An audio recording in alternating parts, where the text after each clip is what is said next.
Locker Room, with all the sports news you need, live.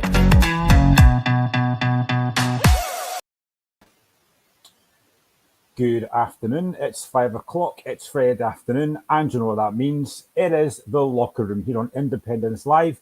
We are also on Facebook, we're on YouTube, and we're on Twitter. My name is Graham Duffy, hoping very shortly to be joined by Mr. Regan Stevenson. We have a lot to get through tonight, and as always, you can comment on anything that we're talking about. As you can see at the bottom of the screen there, we're going to be talking about our Scottish clubs in Europe this season, disappointingly. We're going to be looking ahead to the Premiership games this weekend. We'll look ahead to the two Championship games tonight.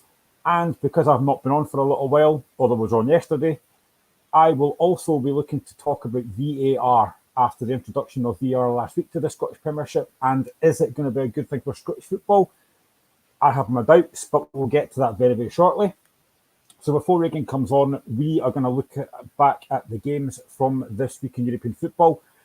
So unfortunately, it's been a disappointing campaign for Scottish teams. Now, we did a show before the group stages kicked off, and we talked about how positive it was that we had three Scottish teams in European football. We had Celtic and Rangers in Champions League action.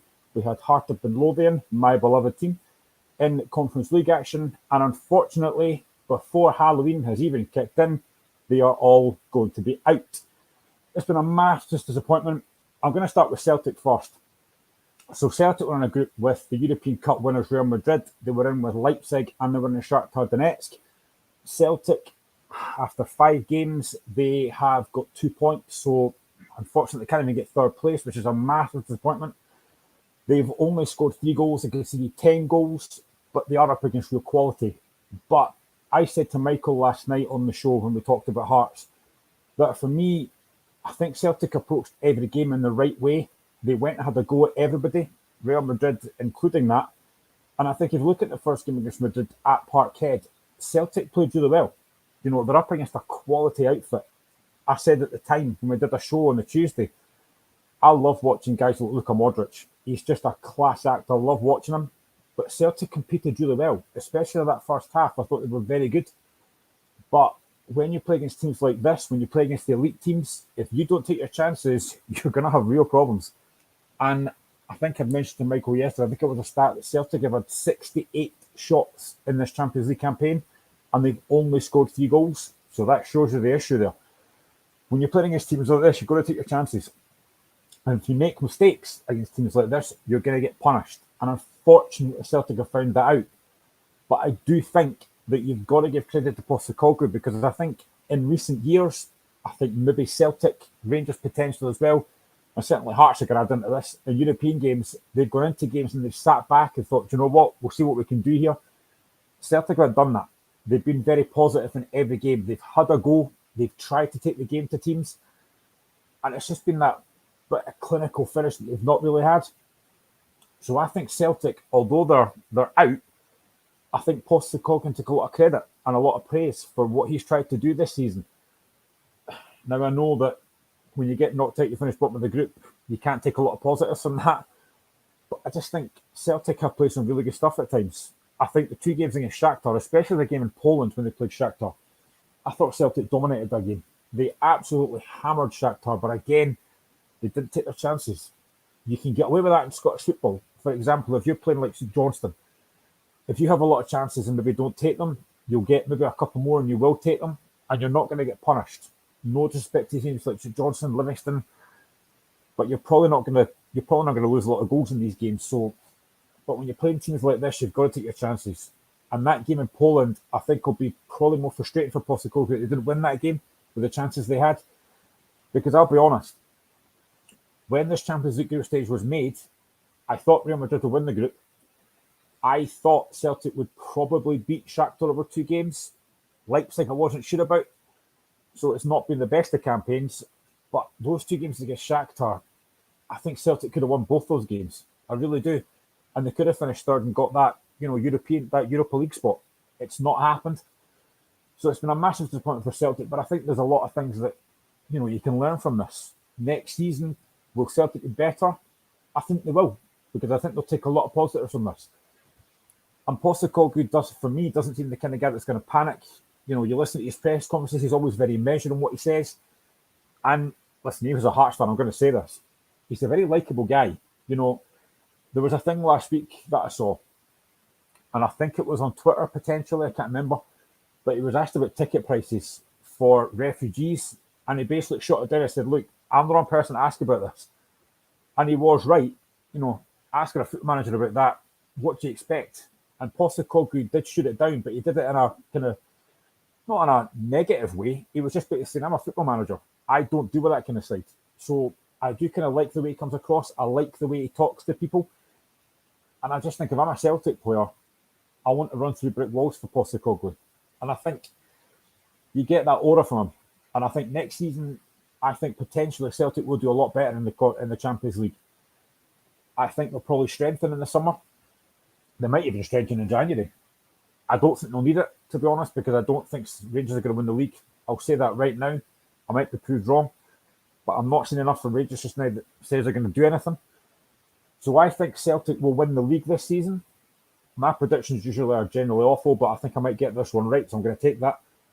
So I think Celtic can look back at this Champions League campaign and think, do you know what? We can take a lot from this. We can take a lot of positives, and next season be a lot stronger. I'll talk about this with Reagan when it comes on. If we move to Rangers, what can you say? It's been a dreadful, dreadful campaign. Now, I will again say they had a very hard group.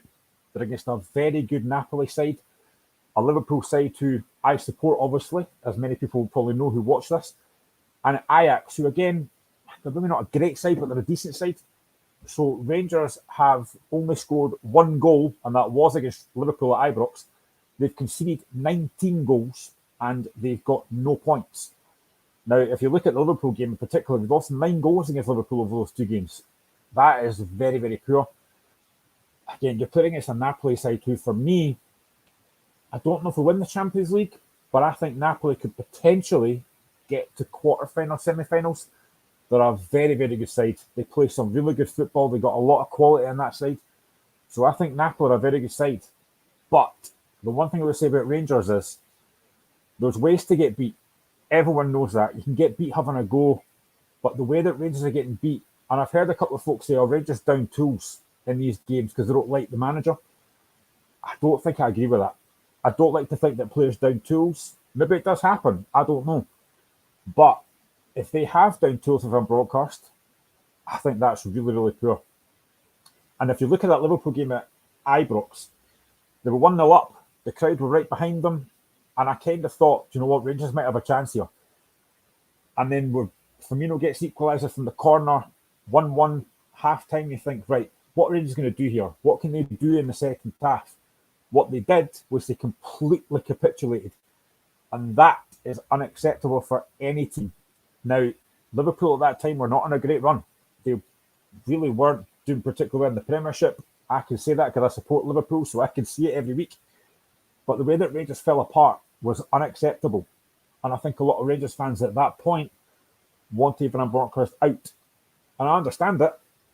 But I think Josh said this on the show the other night as well. This is a guy who got to a European final last season. Penalties away from getting a European Cup. And then the week after, they beat Hearts in the Scottish Cup. I'll be honest, they weren't tested. Hearts were very poor. They really let Rangers off the hook. But Rangers have done well in Europe. So it's been a huge disappointment. I think the other night against Napoli, I do think that Napoli took the foot off the gas a little bit. They got 2-0 up earlier, and I thought this could be 5 or 6 here. But Napoli did kind of take the foot off the gas a little bit. So Rangers maybe did get a bit fortunate, but they showed enough character, I think, especially the second half, that it didn't fall apart. So it's been a huge disappointment. So what can Rangers learn from this? Well, I think for me, quite a few of the players at the moment are not doing enough. Now, I don't want to pick on him, but for me, Ryan Kent has been a massive letdown. I think Ryan Kent is a very, very good footballer, and he's skillful and he's quick, but at times he doesn't show that. I think he goes missing. He's a big player for Rangers, and he's not done enough for me. And a lot of Rangers fans that I've heard say the same thing. Ryan Kent doesn't turn up on big games, and I can't remember the last big game he turned up in. He tends to do he tends to try and beat a man 3 or 4 times rather than just beat the man first and put a cross in the box. That's what guys like Cholak, that's what Morelos live for. Get the ball in the box and let's take chances. But Ryan Kent takes too many touches. He tries to beat a man 3 or 4 times. So he needs to be a lot better next season. I think they've missed Glenn Kamara. I think Kamara kind of holds that midfield together a little bit. So he's been a massive miss for Rangers as well. Defensively, that's been a huge issue. Obviously John Souttar's out. They got rid of Katic, who I think was a good player. They've got rid of Balogun. They're basically playing like guys like James Sands and Leon King, who they're very young, they're very raw. They're not ready for these Champions League games. You can see that. They look like they've got mistakes in them. And I was genuinely surprised that Rangers didn't strengthen more on the deadline day, especially centre-half. I mean, I don't know when John Souttar's going to be fit. If we were fit before Christmas, I've got no idea. But we had the same issue at Hearts. He couldn't get him fit. He came in for the Scottish Cup final last season and he did well. That was kind of his last game for Hearts. And he's played probably, 2 games for Rangers? And then he's been injured the rest of that. He just can't get him fit. And I think I mentioned to Josh the other day that I don't know if John Souttar's ever going to go back to the player that he was. I hope he does because he's a very, very good young player. Potentially, if John Souttar is fully fit and playing how he can, I think for me, he would start in that Scotland team. But it's getting him fit. That's a massive issue. So Rangers have got a lot of problems. I mean, I just think that Captain Wynn says, is it the camera moving or is he? It's the camera, mate. I am on my own, so bear with me. So I just think that Rangers have a lot of work to do in this Champions League next season if they get back in here. As I say, I don't think they're going to win the league. I think they'll probably finish second because for me, Aberdeen, Hearts, Hibs, United are not good enough to challenge. I wish we were, especially Hearts, obviously, but we're not good enough. So Rangers probably will finish second, but whether they do enough in the Champions League next season, I don't know. Moving on to Hearts, I mean, listen, we have kind of carried the flag for Scottish football. We've won 2 games in the Conference League. I know folk will say it's only a Latvian team you're playing against, but you're still got to win them. You can only beat what's put in front of you. Now, I'll be honest again, I thought Hearts might get out this group wrongly because I thought we might beat Fiorentina at Tynecastle. We got absolutely hammered. No excuses. We were very, very poor. Basaksehir here were a better side than I thought they would be. I thought they were excellent over the 2 games against us. Or, sorry, 1 game, because we play them next week in Turkey at 3:30. I think, unfortunately, we'll lose that game. But I think Robin Nielsen needs to take something from this group. And that is, we've got £436,000 for both wins. So that's about £860,000 we're going to get from this. That's huge. That's money that can be put towards probably 3 or 4 players in January, which I think we need. Now, I spoke last night about the fact that I was very happy with the victory. I thought it was great. There, for me, were a couple of negatives last night, and I don't want to pick on them, but I'm going to. For me, Orestes Kiyomortsoglu, we paid £350,000 for him, and I'm not seeing it. I do not see what he's offering. He doesn't tackle. He's not particularly great on the ball. I'm just not seeing it. That's why I said last night to Dave and Michael that I would like to see Connor Smith or Finlay Pollock start ahead of Keogh. Now, I hope that it's maybe just a case of Keogh still getting used to the Scottish game because he hasn't played a lot against for us. So I'm hoping it's just getting used to the game. But at the moment, for the money we've paid for him, I'm just not seeing what he's offering. And for him, the last 90 minutes last night was an absolute miracle because I really didn't think he was good enough last night. Captain Wynn comes back in to say Hearts played well last night. Yeah, we did. I was pleased with a lot of the performances last night. Again, I'm going to touch on him just now. Lawrence Shankland has now scored 10 goals this season. Now, he was the one signing that we made that I was really happy about. He's a penalty box striker. That's what we've missed for a long, long time. You look at the first goal, Josh Ginnelly, great ball in from out wide, and there's Shankland in the box doing what he does best. That's where Shankland does his best work. I don't want him outside the box, fighting for possession, fighting for high balls. That's not his game. Get the ball in the box and give him a chance and he'll score goals. And it's been proven that. Now, again, I mentioned this to Michael last night. Christoph Berra, since he left Hearts, has been very bitter towards Hearts in the way that he was punted. Now, Daniel Stendel was right to get rid of him. Maybe it could have been done better. But listen, if you're not right for the team, then you're right to get rid of him. So I think Stendel was right to get rid of him. But, Christoph Berra hasn't had a lot of good things to say about Hearts. And again, yesterday before the game, he talked about Lawrence Shankland only scores penalties. He scored 10 goals this season. 5 were penalties, 5 weren't. So, I think Berra needs to kind of learn to just back off a little bit when it comes to talking about Hearts and stop being negative. We have won 2 Conference League games this season. We're going to finish third in the group, which is great. Delighted with that. And I think for me, what Hearts can take from this is, I think would not be. I'm trying to think how I can word this to say, how can I think positively about this season? I think there's been games against Fiorentina and Besiktas here we've been very poor. And I think we've set off the game a bit too much. And I think we've shown far too much respect. Whereas if I talk about Celtic, they haven't done that. Against the likes of Madrid, against Leipzig and against Shakhtar, they've not shown respect. That's what I think Hearts have got to take from this. If we get there again next season, don't be negative. Go into games and have a goal. I would rather lose getting beat 3 or 4 having a goal than getting beat 4-0 and thinking, do you know what, that was awful. So I think Robbie's got to take that into consideration next season. And again, the other thing I would say about next season, if Hearts get there, and this is a big thing for me, we are not a big enough squad to play Thursday, Sunday. So we have to strengthen in the summer. Injuries haven't helped. I think the TV last night scanned to the stand, and you've got Liam Boyce, Cammy Devlin, Peter Haring, Craig Halkett, Kyle Rowles all sitting there. All, for me, are starters. There's no doubt about that. So that's been a huge, huge blow for us that we've missed out on them. So next season, if we get back here, I mean, Robbie said before we needed quality over quantity, which I understand. But we need more quantity now because that squad's not strong enough, and that's been shown. We couldn't even fill the bench last night. We had 2 goalkeepers on the bench, which was pointless for me. I would have put a couple of youngsters on the bench. But I'm pleased what Hearts have done this season and the fact that we've won 2 games. We've kind of kept the coefficient up a little bit, which is great. And hopefully next season we get back there again, we'll have learned some lessons because Fiorentina and Besiktas here were very poor. But if I'm a Hearts player, I'm thinking, you know what? I want this again next season. I want to be travelling to places like Florence again.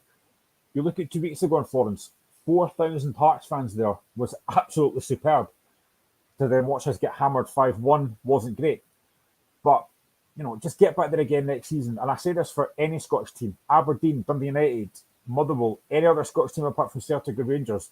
If you get European football next season, you've got to have big squads because we just couldn't handle Thursday, Sunday. So that's the one thing I would say about any team that gets there next season. But it's been a massive disappointment for Scottish clubs in Europe this season. None of us have got out of the group, which is a huge, huge blow. Fingers crossed that next season is going to be better. I mean, I think I said this to Michael again last night. If you look at a lot of teams in England, they don't particularly think well about Scottish football. We know that. But a lot of teams think Scottish football's a Mickey Mouse league. And you see what's happened this season where Celtic, Hearts and Rangers are all out of Europe before Halloween. It's not a great look. So we need to be better. Is it money? Potentially, yes. But I just think that when you go on that pitch, it's 11 against 11. Leave everything out there. Don't go back into that dressing room and think, you know what, I could have done more there. Because you're just letting yourself down, you're letting the fans down. So next season, let's hopefully get better. Let's be more competitive than we have been this season. Although we'll go back to this. Celtic, for me, in most of the games have been very competitive. They have been decent, but 68 shots and they've only scored 3 goals. You can see where the problems lie there with Celtic. They've just not been clinical enough. Rangers, as I said, they've only scored 1 goal. They conceded 19. Again, it's not great. And Hearts, we've only scored 5 goals and conceded 13. Again, it's not been particularly great, but we do have 6 points. So I'll take that every day of the week. So let's move on to the games this weekend. We've got 4 games tomorrow and 2 on Sunday. Tomorrow, let's start with Tannadice. Dundee United against Motherwell. Dundee United, for me, I said this at the start of the season, and I said this after Jack Ross got sacked. I would worry for United. I'm just not seeing enough about them just now. I think Liam Fox will do a decent job.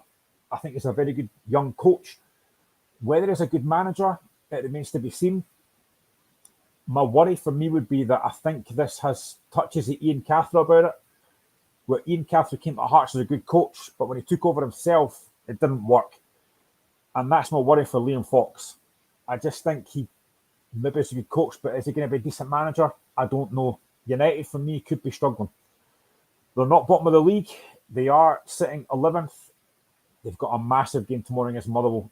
You know, this is a huge game for both. I just think United, Tony Watt, he hasn't scored a lot of goals. I think Nicky Clark has been a huge miss. He was doing a really good job for United. Now he's gone to St Johnstone. So they do lack that bit of a goal scorer's touch. But you look at a few weeks ago, they hammered Aberdeen. Nobody could have seen that coming. I certainly didn't. And if you look at the game, I thought United played some decent stuff. There were a few mistakes for Aberdeen, of course there was. But I thought United played well. They were competitive. And I think that, for me, is what Liam Fox has got to do. Make United competitive. Make them hard to beat. You know, don't be like they were against Celtic where they got absolutely annihilated 9-0. Be hard to beat. And you give yourself a chance if you're hard to beat. So I think Tannadice, for me, is that's probably the game of the day for me, actually. No, sorry, I'm lying. Looking at their fixtures, of course it's not. Rangers Aberdeen would be. But I just think United Motherwell is a very, very good fixture. Motherwell have had a decent season. I think they were right to get the Graham Alexander. It clearly wasn't working, and you could see that in the way they were playing. I think since they brought in Stephen Hamill, I can see an identity about them. I think they play some really decent stuff. You know, I watched them against Hearts a few weeks ago, and although Hearts won 3-0, Motherwell absolutely hammered us. They played us off the park that day. They hit the post about 3 times. Craig Gordon made some world-class saves. So again, Motherwell are a good side. This is a hard game for me to predict. But you know what? I'm going to say I think Motherwell will win this game. I think it'll be tight. And I'm going to go for Dun United 1, Motherwell 2. I just think Motherwell might have more going forward. And we say this a lot on the show as well. I don't like to think of teams as one-man teams. But if you look at Kevin Van Veen, he is one of the main reasons why Motherwell are sitting 8th at the moment. He's a very, very good player. I'm a little bit surprised that he hasn't gone to maybe a bigger club in Scotland. You know, potentially in Aberdeen, potentially maybe even at Hearts. I think we could have done with someone like him. But I just think Motherwell, they are a very good side. I like the way they play. I like the football they play. They get the ball on the ground. They get the ball wide. And it's good to watch. So I think Motherwell will probably win that game, but it will be difficult. And I think United, as I say, have to make this one as hard to beat. Let's go on to the game at Ibrox. This is the game of the day, potentially the game of the weekend. You're looking at a Rangers team at the moment who are struggling.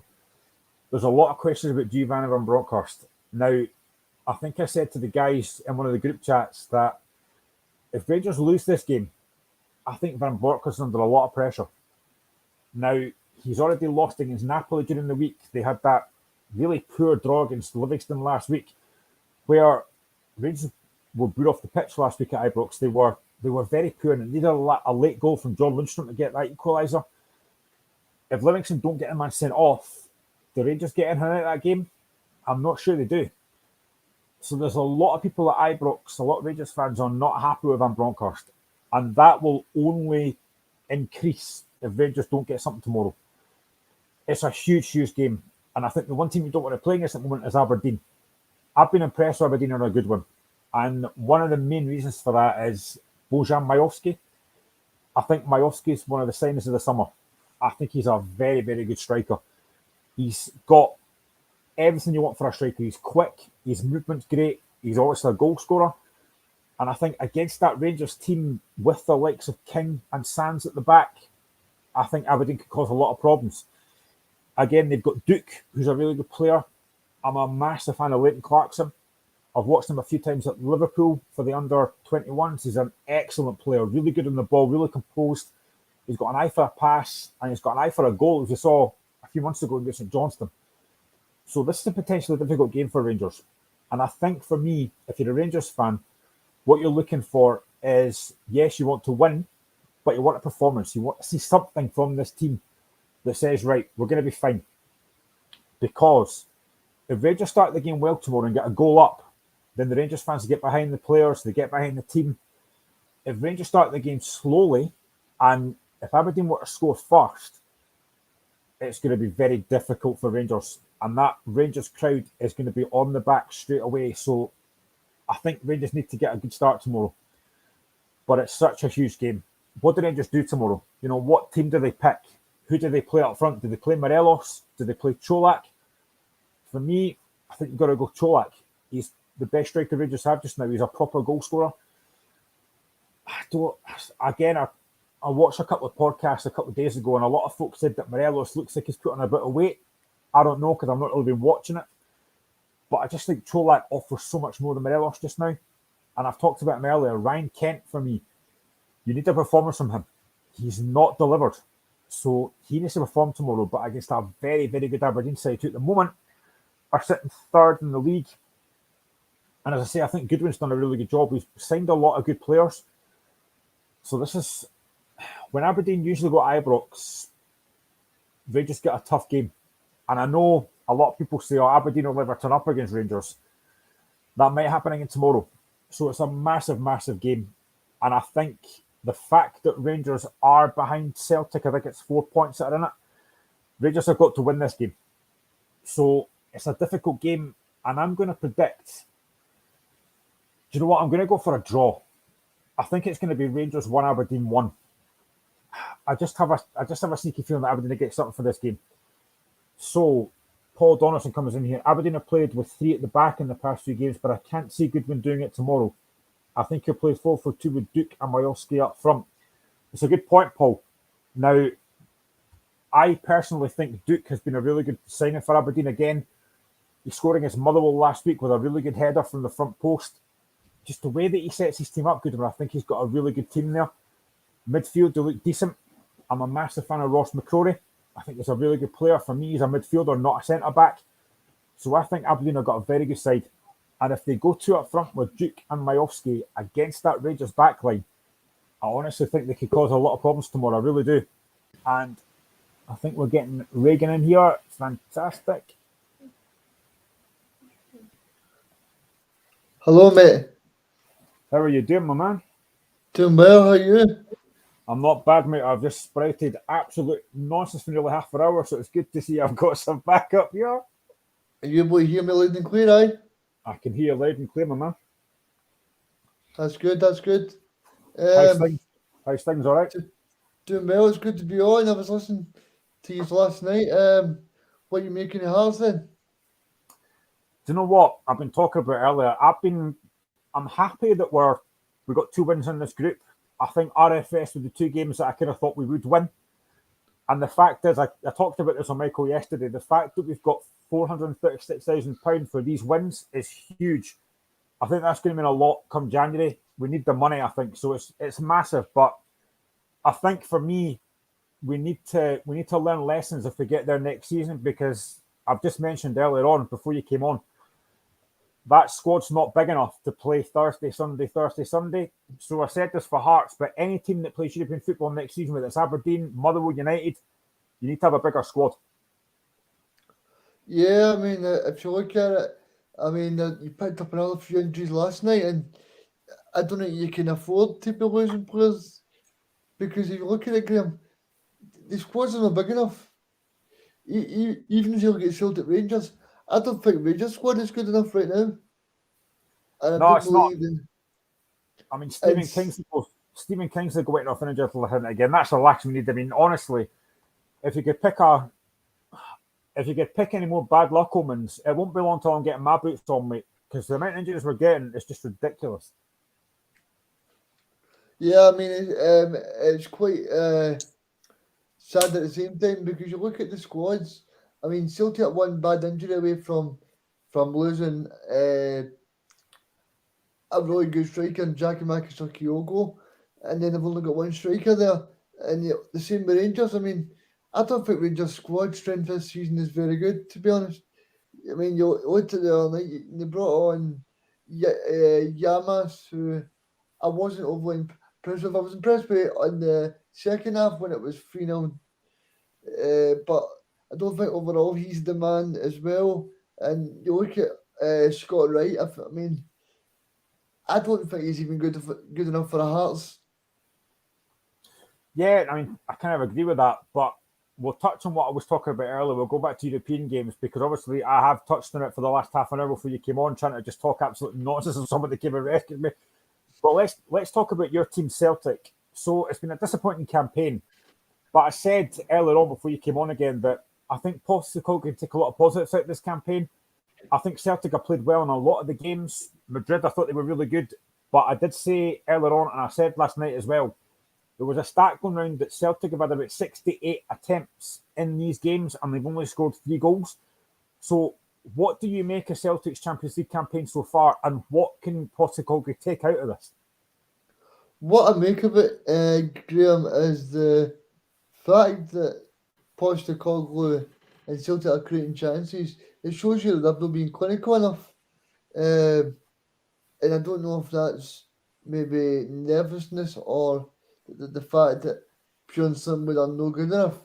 But I would go with the first option that they will be clinical enough because you look at the game against Shakhtar Donetsk in Poland. Celtic could have won that game by about 3 or 4 goals. I mean, the Giacomakis chance in the second half, they had Kyogo in the first half. I mean, even on Tuesday night there's a great chance from Kyogo as well and Matt O'Reilly as well. And so you're thinking to yourself, I think a year of progression for Celtic and they'll be absolutely fine. Yeah, I mean, I said again, I think I said last night to Mike on that as well, that when you don't take your chances at this level, teams like Madrid, Leipzig, and Shakhtar will punish you. You'll get away with that against teams like St Johnstone. No disrespect to St Johnstone, Livingston, etc. But if you don't take your chances against teams like this, you're going to get picked off. And I think that has happened to Celtic this season. Yeah, I think you are. I mean, if you look at it in terms of Hearts this season, I mean they've entered Europe. It's been a learning curve, but you need to build on it for next season because you don't want to be getting beat 5-6 by Fiorentina and that's things that Robbie will need to address. I mean, does he go this negative in Europe? Same with Giovanni Van Bronckhorst. He's set up against majority of these teams to defend. But if you let good teams come onto you, I don't know if you've seen a quote by Spalletti, the Napoli manager today, Graham, but he basically says that systems are no more. What is important is the fact that you need to be able to exploit the spaces when the spaces are there. And I totally agree with that. You look at a team like Napoli, now I think there's a reason why a team like Napoli are so successful because they press all the game, and then that one moment where the defence of the opposition team is not switched on, they're right there and they're pounced. Yeah, I've just kind of literally mentioned that before you came on. You must have been listening to me. I actually did say that there's a way to get beat. And I think if you go and have a go at teams, and I said this about Hearts as well, if you go and have a go at teams, I would rather get beat 4 or 5 having a go than sitting back and get beat anyway. So I think there's a way to play, and I think you're right. I think you're better having a go at these teams rather than sitting back. Yeah, I think the fans would enjoy it. There was a person that said on a different radio show, she said that she spent nearly £700 this year, this group stage alone, just following Rangers. And if you're spending 700, that was a £700, Graham, you expect to see better performances than that. 100%. I'll touch on Rangers very shortly, but just going back to Celtic a minute. When this group was made, when this group was drawn, I genuinely thought Celtic would probably finish, if not second, at least third, because I thought they would beat Shakhtar over the 2 games. And I think in both those games against Shakhtar, they played well. But again, we come back to that old saying that, again, as I've just mentioned, if you don't take your chances, you're not going to win games. And that, in the end, is what's cost Celtic getting even third place in this group. No, you're definitely not going to win games. I think from a Celtic point of view, they need to learn to be clinical. They need to learn to be better defensively. And I think on Tuesday game, I don't know if you mentioned it last night, but I think we've seen the miss of the century from the Shakhtar striker. I mean, how did they miss that? Do you know, I saw Liverpool, Darwin Núñez miss one, I think the night before as well, that was a bad miss as well, but I genuinely don't know how he missed that. I mean, that guy Mudryk is an absolutely fantastic Oh, what a player. I think he'll end up at like a Real Madrid or something because he is just an absolutely brilliant player. He laid it on a plate, and I don't know if the guy's in two minds about whether he should take a touch or take it first time, and he just did neither. It was dreadful. Yeah, I mean, it's like you said, Mudryk, no, let's speak about him. What a goal he scored. But what I said to Alan Morrison and David on Tuesday, and I know you were listening as well. I said that I think Celtic in the midfield area are too passive for me in Europe. Because this is no disrespect to Scotland again, Graham, but in Scotland, Celtic are going to have the majority of the ball, and when they lose the ball, they can get it back quicker than they will in Europe. See Rio Hatate and Matt O'Reilly on Tuesday. The reason Celtic lost that game was from one simple error from Rio Hatate, because see in Scotland, he might not concede a goal there, but see in Europe, all it takes is 1 second to to not concentrate, and you're right on the back foot. 100%. I mean, touching on the midfield there, how big a miss do you think Callum McGregor's been? I think he has been a big miss, but I've been impressed with how Celtic adapted and how Angela adapted, because everybody spoke about how big a miss it is. But I think, see, when you're winning games, Graham, that is the best medicine you can have, because if so, I think the great thing for Celtic is that Callum McGregor's been missed, okay, but they're still winning games, which is the most important thing. And I think that's what Postecoglou was saying. See, even if we play absolutely honking for the next 4 games, he will not care, because when Callum McGregor got injured, Celtic were 2 points clear. Now they're 4 points clear, and if they can just get through a period where they're not playing well and get the wins, then that will definitely say a lot about his Celtic squad. Yeah, definitely.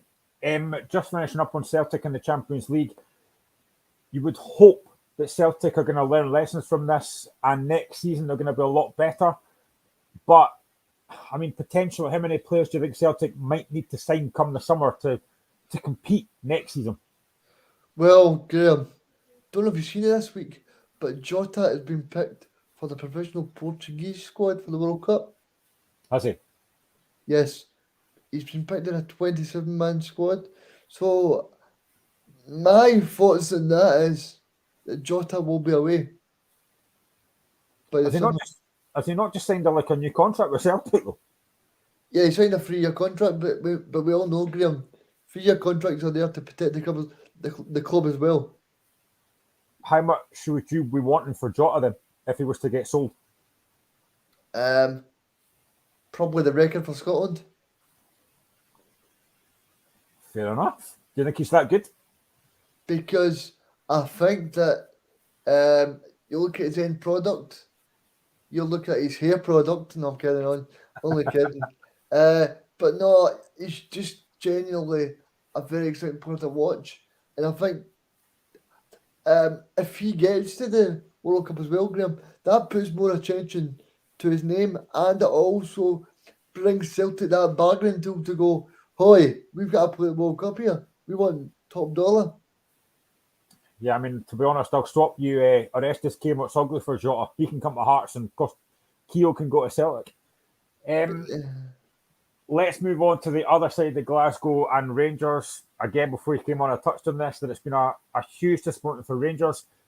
I mean, if you're Van Bronckhorst, you've not won a game. You've only scored 1 goal, conceded 19. I mean, what on earth does Van Bronckhorst take out of this Champions League campaign except from hammerings?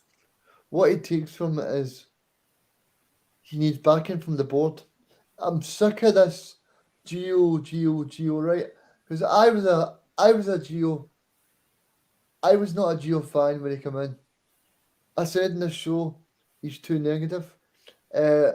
I've listened to Dutch podcasts who are not in favour of what Van Gogh said. Final, they all said he was negative too. So I just think that. Graham, I want to ask you a question, right? This is my honest opinion. See, from the transfer window, Ben Davis, Robbie Matondo, John Suter, Alan McGregor's new contract. Let me think. Cholak. All of these players that they've signed, I don't think Van Bronckhorst has signed one. I think out of that list, I think the only one that's been a real success has been Cholak. You know, I think he's scored goals for them, but you might be right. I mean, John Suter, I touched on this earlier. I mean, that's been I just don't know if he's going to get back to that level again. They just can't get him fit. No. And that's a huge issue. Graham, I'm telling you right now, John Suter was a club signing, not a I think it was. Not a deal signing, because he was signed he was signed halfway through the window, and I'm telling you, Ross Wilson has signed him, not a deal. Come on. No, this is not me being overboard here. I don't, and you're trying to tell me that Gio thought that Ben Davis and a free transfer was good? No way. Come on. I mean, I was genuinely surprised that Rangers didn't strengthen more come deadline day, and I think a lot of Rangers fans probably thought the same thing. But I think a lot of Rangers fans are looking at Van Bronckhorst thinking this guy's not good enough. But for me, looking at outside looking in, I think a lot of those players are not performing at the level they should be. No, they're definitely not. And I think the biggest problem is that I think Gio's at a crossroads, right, where he's thinking, this is not all my fault, but I need to take the brunt of it, because he's been put in a perilous position here, right? Because no matter where you go, Gio's going to get both barrels. But there needs to be some realism, right? The Rangers are saying to their cauldrons of fans, are saying, we didn't spend the Champions League money, we spent it on our stadium, to upgrade the stadium, right? This is what Rangers as a club said. We upgraded the stadium. We paid 25 million to upgrade the stadium. Now, as a fan, that is the last thing you want to hear. You do not care if Ibrox Stadium is upgraded. You want to see your team on the park do well. And if you're Gio Van Bronckhorst, I think he's been a bit, I wouldn't say put out to dry, but then I probably would say that, because if you're getting Ben Davis in a free transfer, John Suter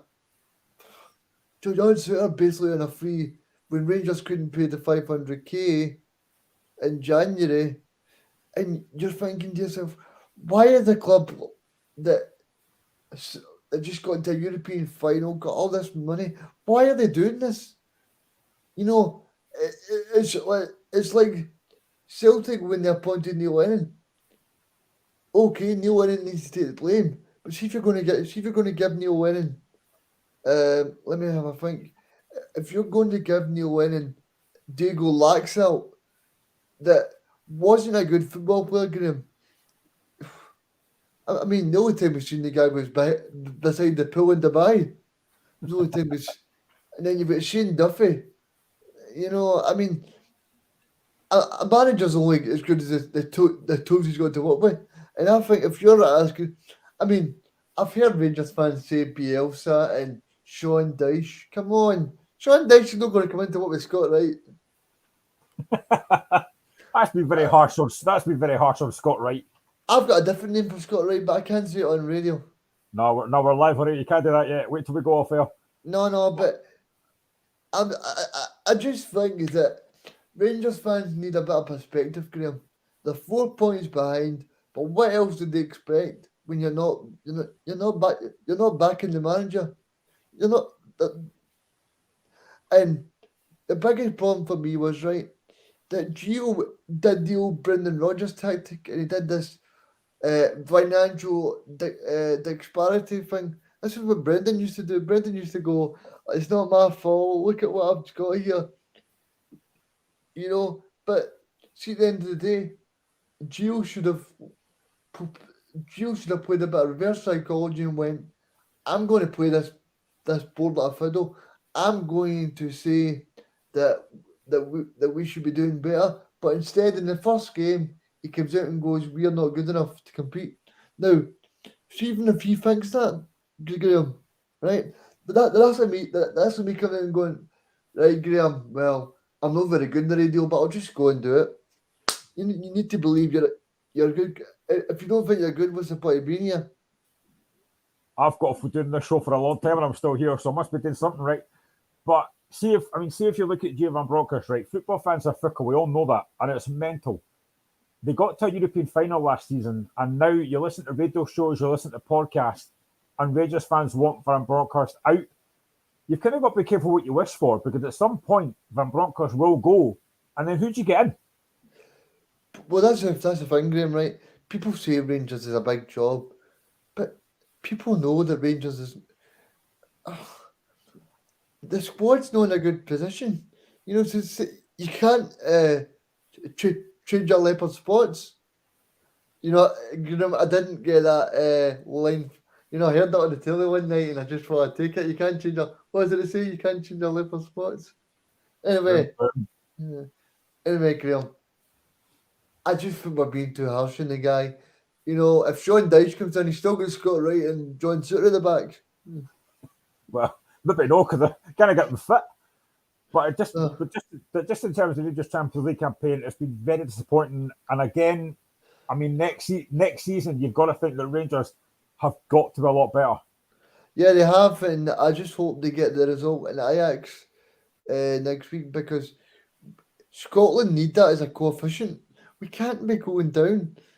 It's the same, right, Graham?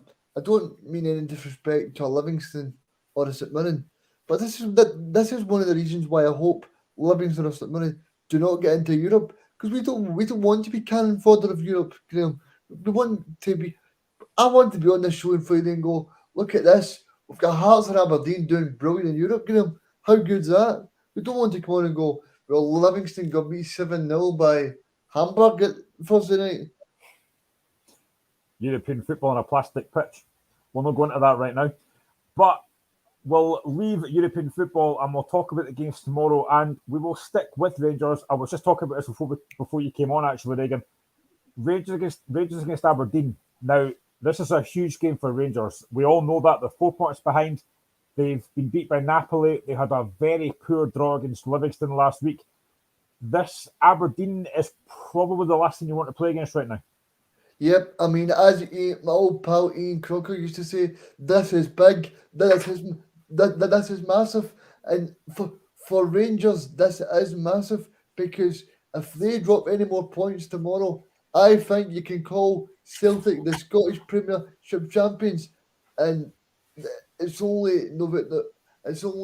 even the November yet, you know, because I think that if Graham, let me ask you something, right? Do you think if Gio doesn't win tomorrow, he'll be out the door?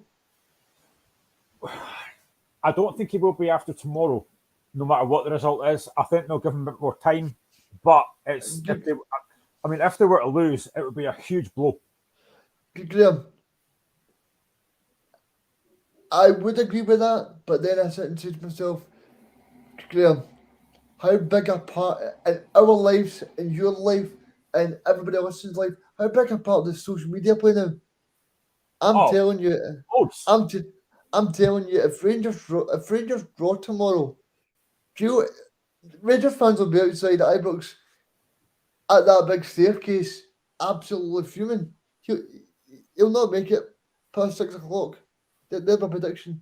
He'll not make it past 6. No, I mean, I agree. Social media plays a massive part. I mean, I love being on social media. I love being on Twitter, Facebook, whatever. I'm not on TikTok. I wouldn't ever go on TikTok, because me making videos is never going to happen. But it does play a massive part. And you go on any social media platform after a Rangers game and you see Gio out, Gio get away, Gio go away. If they lose tomorrow, that's only going to heighten.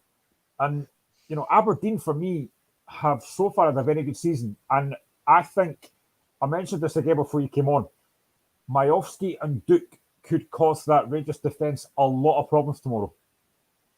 Yeah, I mean, I'm actually loving the way Aberdeen are playing at the moment. I know Dave and Robbie will be as well. I mean, the way that they're playing is unbelievable. I mean, Jim Goodwin, fair play to the guy. I mean, he's doing a great job.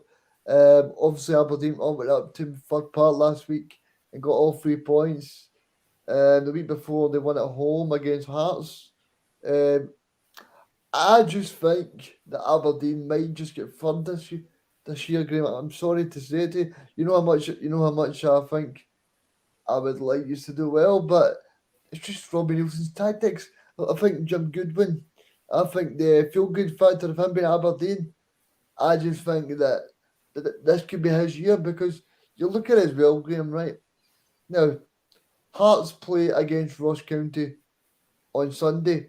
Ross County are desperate for the 3 points. They'll be trying their damnedest. Hearts are just off of Europe. And also, you need to remember that so, Aberdeen are playing away at Ibrox, but I wouldn't be surprised if they got a victory. So I think it's going to be very interesting. In terms of Aberdeen tomorrow, I think it'll be the same approach as Livingston. I think they'll go there and they'll set their stall out. They'll try and be compact. They'll try and be defensive, and they'll try and hit Rangers on the break. But I think if you're Jack Fitzwater, you'll be having a bad sleep because you could have put Livingston 2 up. And I think from Rangers' point of view, like you said there, Miofsky, Dirk, see if Aberdeen get the same chances that Livingston got last week. I think Aberdeen would be 2 up there, Graham, and there possibly could be no way back for Rangers. The big thing I want to ask you, Graham, I didn't think that was a sending off last week for Livingston. See, I think it probably was. I think he was high. He was late. I think the problem was, I'll give my general opinion. I think that the fact that the VAR official is showing the referee that, and the fact that he slowed it down, has made it worse. You know, it's like me, right? See if you slow me down, I'll probably sound better. But if you fast me up, then I'm just talk like this. You know. Can I do that? Can I slow you down to see if that works? I can't do that on this. Don't know how that works. But I mean, you know what I'm saying, Graham? If you slow it down, it makes it worse. No, I do agree. We will get to VR shortly because I want to talk about that because I've not been on for a while as you and everyone else. Oh, VR. I know, we will get to that. Before you came on, Paul Donaldson had messaged to say Aberdeen have played with 3 at the back in the past few games, but I can't see Goodwin doing it tomorrow. I think he'll play a 4-4-2 with Duke and Majowski up front. I think that's a valid point. And I think, as I just mentioned, I think against the likes of King and against the likes of Sands, I think they could cause Rangers a lot of problems tomorrow. And I do think, and again, before you came on, I said that if Rangers don't start this game well tomorrow, if Aberdeen were to take the lead, I mean, that Rangers crowd will be right on their back straight away. They will be. And I think the fact that, if you look at the Livingston game last week, see if Rangers would run nothing each, I don't think the Faroe would have been that bad. But the fact that Rangers had to wait so long to get that equaliser, it makes it all the more difficult. And if Aberdeen get right on top of them, then oh my, it could be a bad day. It could be the red alarm bells ringing for Gio. Yeah, I mean, I think as well, if you look at that game last week as well, not long before that, Celtic had just won at Tynecastle. So that was obviously going to be I put a damper on things at Ibrox. Maybe Rangers fans thought we're going to get, Hearts might get a point out of this. But the fact that Celtic won that game meant Rangers had to then win last week. And the fact they didn't was a huge blow for them. Yeah, I mean, if you can't win games at home against Livingston, you don't deserve to win the Scottish Premier League. I'm sorry, but Livingston are a good team. David Martindale did his job, but the whole point of Livingston is to go there and make it hard to break down, and they certainly did that. It's fair play to them, but I think with the players that Rangers have at their disposal, then they need to be doing better. Why ask you again? Because a few months ago we spoke about Ryan Kent, 20 million quid, but I don't even think the guy's worth £2 now. I mean, I just don't see what he offers Rangers. I just don't see it. Rangers fans need to wake up and smell the coffee. This guy is not a good player. I was talking about this again before you came on to myself. anyone else that was watching would know this as well. I think Ryan Kent has been a huge letdown this season. And even at Spurs last season, he wasn't great. I think at times he wants to try and beat his man 3 or 4 times rather than beat him once and get the ball in the box. I think the fact that he starts every week for Rangers, I'm not seeing it just now. He doesn't do enough for me. No, I mean, if you think about it, Graham, the fact that he's supposed to be an attacking player for Rangers, now this is not me and you being disrespectful, but for a player at Rangers Football Club, you expect them to be contributing a lot. And that's something that Ryan Kent doesn't do recently, Graham. And it's okay us saying a few years ago, yeah, Ryan Kent, a lot of German clubs are looking at him. Well, where the hell are the junior clubs? Junior clubs, I mean, the German clubs right now. He's probably better at the junior clubs. Because I think right now you're better with Clark Kent than Ryan Kent. I think you're going to say Ryland Clark there. Well, him or not. I don't know because he's definitely cinched it anyway. The big problem I've got, Graham, is the fact that Ryan Kent is meant to be the most creative player for Rangers, and he's not doing it, Graham.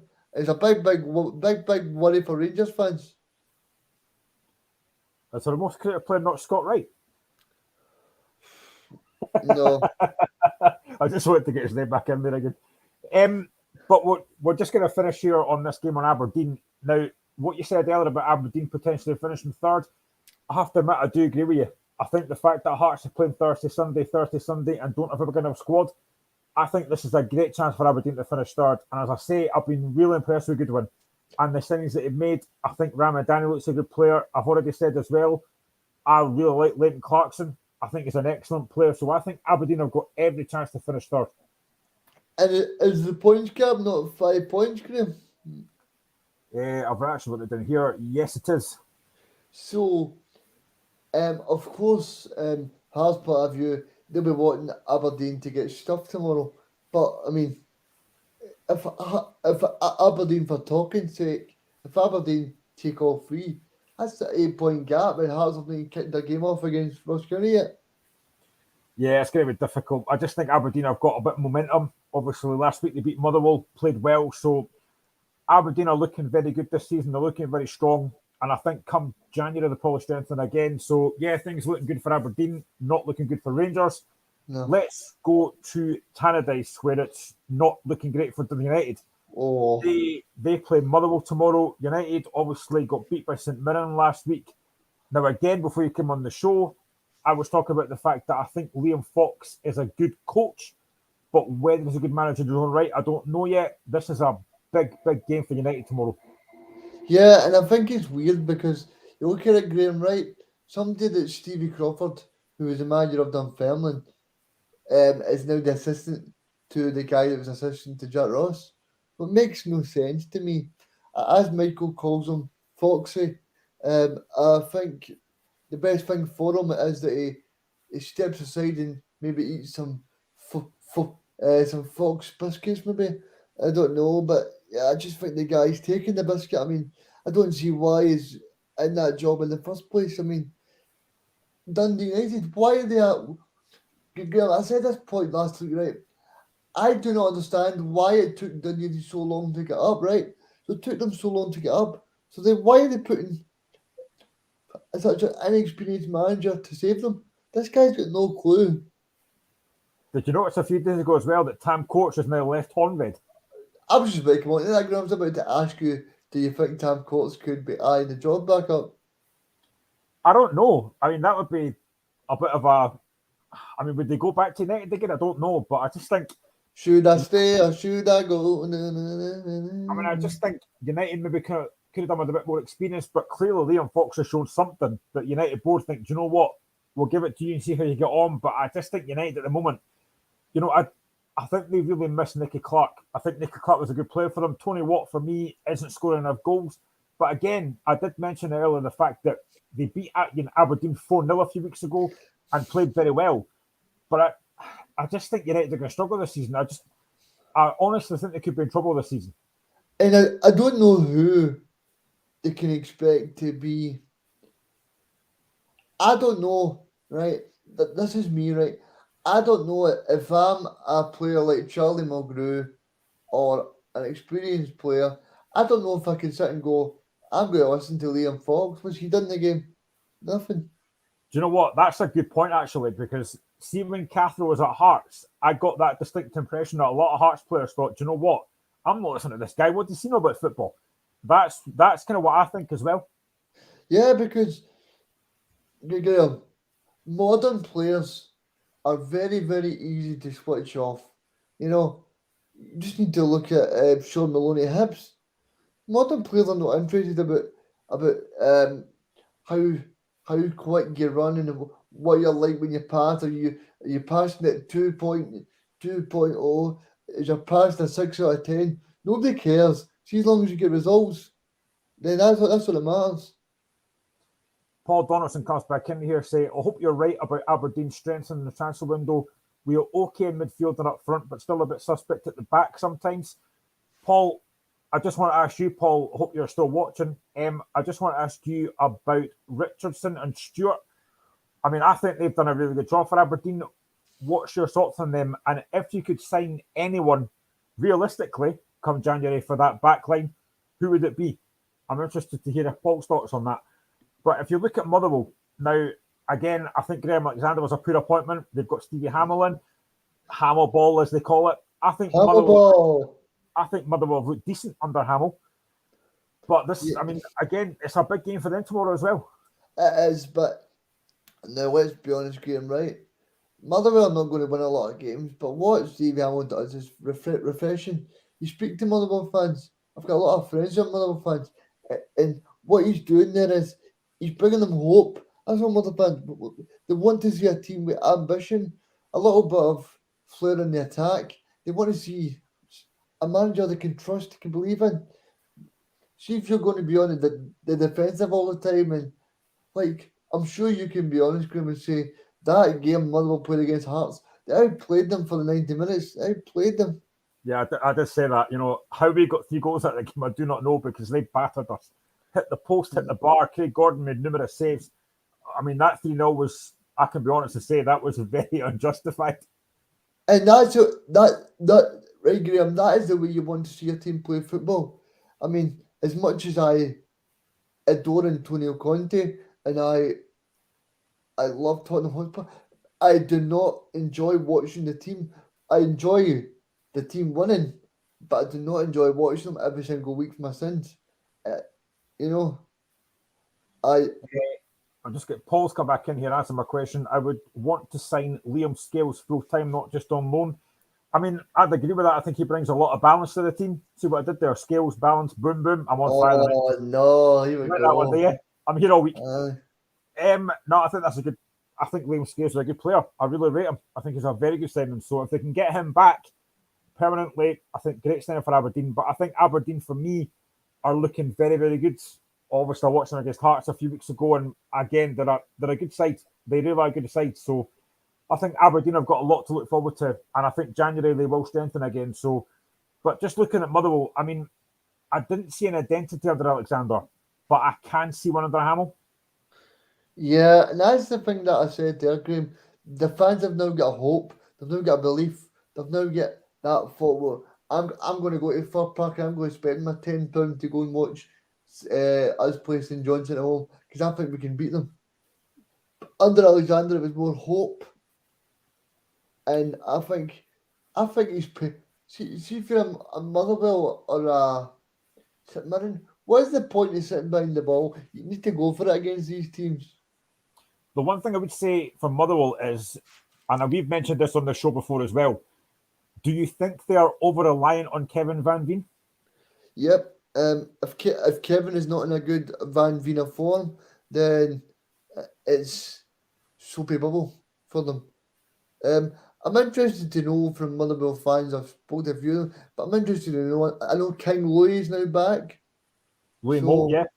yeah, it's King Louis. You don't say Louis Mo, it's King Louis they call him down in Motherwell Way, Graham. But yeah, so I just want to know why he's not playing as much.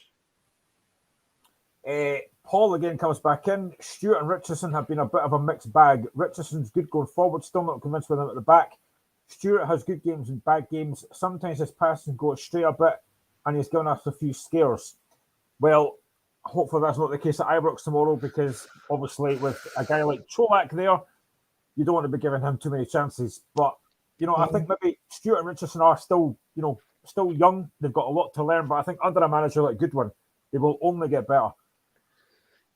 Things can only get better, but that song goes, things can only get better. Who sang it? I don't know. Deerim. There you go. I'm showing my age here. But that is now the locker room until next week. No, I'm not good. So what's your thoughts on United about Motherwell tomorrow? Who's going to win this? I will go for a surprise. Dundee United 1-0 win. Tony Watt. Oh, United to win. Do you know what? I'm going to go the other way. I'm going to go Motherwell to win. I think they'll win 2-1 tomorrow. Motherwell. Let's go to the capital, and we will talk about my nemesis Hibernian, who take on St Mirren. Hibs, obviously, last week against St Johnstone, were defeated by 2-1 in the first game with VAR, which we will come to. Trust me, I want to talk about VAR. But Hibs are, they are sitting fifth, but they're not in a great run just now. No, they're awful. I think it's just because of the standard of the Premiership. I think it's at the lowest I've seen it in a couple of years. I think the biggest problem you've got for the Lee Johnson is, Graham, that the fact that he got is it Kel McGuinness? The fact he was sent off last week. I managed to see this game. The fact he was sent off last week, it changed the complexion of the game. And I think if you're looking at it, he'll just be hoping that his players turn up tomorrow and do a job. I mean, everyone who watches the show and everyone who's seen the show before knows that I'm a massive Hearts fan. And I did have to laugh at the fact that the first VR decision last week was Martin Boyle diving. I mean, how daft do you have to be not to see you're going to get caught doing that now? That did make me laugh. Yes, and also Hibs got a penalty. For folk that didn't watch it live, Hibs got a penalty, and it was reversed because Joe Newell put the ball in that was offside. You remember that? Remember that, Graham? I do, yeah. I mean, Hibs at home after last week, you've got to think they're going to be looking to get back to winning ways because, as I said, they are sitting fifth, but for me, they've not been overly impressive from when I've seen them. No, I mean, they're not a good team to watch. I mean, Lee Johnson was dressed up as if he was going to Peaky Blinders at Celtic Park. I mean, with the wee cap on and the jacket, it looks as if he was going to and that night out with his missus after the game or something. He's got that Del Boy vibe about him for me. Like he's going to sell like cheap watches and stuff. It was weird. It looks like the guy Winston that does the bet365.com. I thought you were going to say Winston for still game, but he's not got a gammy leg. But I mean, just looking at Martin Boyle, right, since he's come back, obviously he had the euphoria of scoring against Hearts in his comeback game. But from what I've seen so far, and I'm not being biased here, from what I've seen so far, I don't think Boyle has been particularly great so far for Hibs. No, some would say a bit of a Susan. I mean, it's not been a good start. I mean, obviously, he started well, scored the goal against Hearts that you've not mentioned, surprisingly, Graham. I just did. He scored that goal in the first game, and then you're like my wife. She never listens either. And then hope she's not watching this. And then he's not pulling up trees. So I think the fact that Martin Boyle, I think he'll be hoping that he can just start firing into the back of the net again because it's so important for him. Yeah, I mean, the one thing I would say about Hibs, and I've mentioned this numerous times before, is the fact that they don't have that clinical striker up front. They are really missing Kevin Nisbet. I think he's been a huge miss, so they need to find someone that's going to score goals because I think Eli Yuan is a good player, but he's not a goal scorer. No, he's definitely not a goal scorer, but I think when you're looking at Eli Yuan, he's got a bit of trickery about him and he's got a bit of speed, so think the supporters of Hibs will just be hoping that he can do that in a more productive basis. Yeah, let's look at their opponents tomorrow, St Mirren, who for me have been probably the surprise package so far this season. They're sitting fourth. They've got 19 points. They obviously beat Dundee United last week. They've been a really big surprise this season.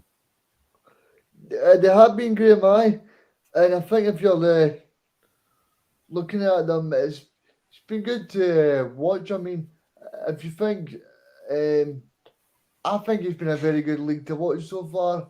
So there's been some ups and downs, and I think overall you can.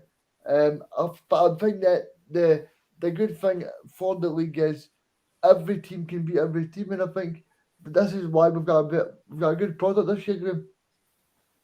Yeah, obviously, you'll know a few weeks ago, St Mirren beat Celtic, which is probably the biggest shock in the league so far. But, I mean, if you look at the start of the season, St Mirren did not have a particularly great Premier Sports Cup group. They didn't start the season well, but they've just gone on a run. And they've been actually quite good to watch as well. They have been, St Mirren, the Paisley Saints, as Ian Crocker always calls them. They've been an interesting watch because I know you would know this, Graham, but Stephen Robinson was tipped to be the first guy sacked. Sorry. So if you're being tipped to be sacked, then I think if you're turning it around that way, then the fans will be very, very happy with you. 100%. It's been fantastic. And to be honest, somebody that I didn't think was going to be that great this season that's turned out to be decent is Curtis Main.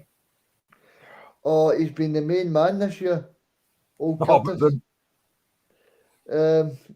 He's been the main man, and I think if you're Stephen Robinson, you'll be glad that he is your main course because he's the main course for goals this season for St Mirren. And I think he's someone that I've been impressed with. Obviously, he did well at Motherwell, and so did Mark O'Hara as well. And two of them have seemed to build a good wee partnership. Yeah, I also think Jonah Unga has been really good as well. And they've got Bacchus as well, the Australian boy. I think, again, really good signings for St Mirren for me. Yeah. I mean, I'm just glad that we've got another Barkas. I thought it was Barkas, you know. I'm just glad that this guy's actually doing all right. He's not got the curse of Vasilis Barkas, but Celtic from last year.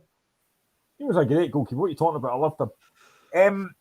So let's just, I mean, for me, if you're looking at St Mirren, I mean, do you think they could potentially finish top 4, top 5 this season? I do think they can. I think it'd be quite hilarious if they did, considering that Tony Fitzpatrick was saying it for the past 5 seasons. Then the season he's not there, they actually do it. That'd be quite a spooky moment, considering that it's nearly Halloween. Or do you know that one on for a fact, Graham? If you're living in Kilmarnock, tonight is Halloween. You know that? I didn't. Is there a punchline coming here? No. It's called Kilmarnock Ween. Or as they call it in Kilmarnock.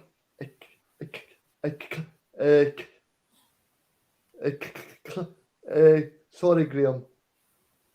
Yes. Anyway, people in Kilmarnock celebrate it on Friday night instead of on the Monday. So there you go. That was all I wanted to say. I just couldn't even say what I was meant to say there, Graham. You learn something new every day on this show. I'm certainly learning a lot from this. In terms of Hibs, what do you think they're going to do this season? Do you think they'll finish top 6, or do you think they'll be out with the top 6?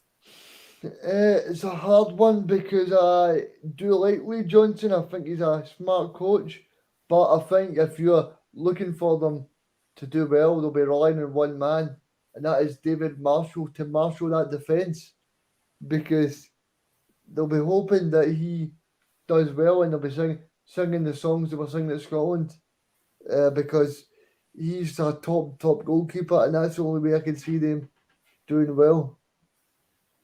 Actually, just touching on Lee Johnson, because I've obviously not been on recently. You looked at that Celtic game, they got hammered 6-1. and he came out after the game and he was very critical of his team. I mean, if you're a player, listen to your manager talking about like being like that. What are you taking for that? I'm taking from it that the manager's trying to deflect from his undoings. I mean, the way that he was talking about every time player should go to the Celtic dressing room and chap on the door of the Celtic players and go, what was it you guys do? I mean, that was just a bit offensive to his own players. Yeah, that was the thing. I mean, I don't know why. I don't know why he came out and said that. Yeah, it was really strange, to be honest. I mean, if that was my boss that was saying that, I would say, away you go, away you go. I mean, don't, I mean, don't offend me like that. You know, I'm trying my best, and the way that he was talking Tuesday before, he was saying, "Oh, we're going to go there and we're going to do well." Well, don't come out after the game and say you need to go and chap their door. No, Lee, what they'll be doing is chapping your door soon if you don't do well, mate. Well, that's very true. So, predictions for tomorrow: Hibs against St Mirren. I'm going to go home advantage. I'm going to go Hibs 1, St Mirren 0. I'm going to agree. Although St Mirren have done well, I think Hibs might just sneak it tomorrow. I'm going to go 2-1 to Hibs. And I never thought I'd say that. I never thought I'd say that a jambo, but I'm going to go 2-1 to Hibs. Let's go to where am I? St Johnstone against Kilmarnock. A fantastic result for St Johnstone last week, and I've just mentioned him earlier about United. Nicky Clark, what a very good signing he's been for St Johnstone so far. He has been. I mean, two big signings this year. We've got Ryland Clark on at Singe, doing the YouTube videos with Singe, asking Craig Gordon is he married, and then we've got Mr. Nicky Clark. I mean, he's done really well for St Johnstone, and I think if you're St Johnstone, you'll definitely think you've cinched it this year by getting him, because what he's done to the team since he's been in, he's took a lot of the load for the goals off Stevie May, and I think that's important for Callum. I do really like Rennie Matthews in the goal. He had a great game against Celtic. I think St Johnstone will be absolutely fine.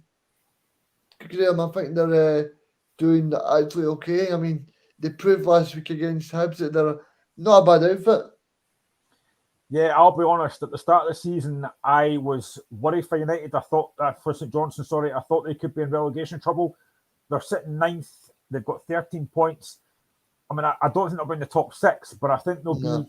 I think they'll be okay. And as you say, with Nicky Clark and Stevie May, and against Celtic, I thought second half they were very, very good. Yeah, Graham, I said this to Michael and I said it to Dave the week before.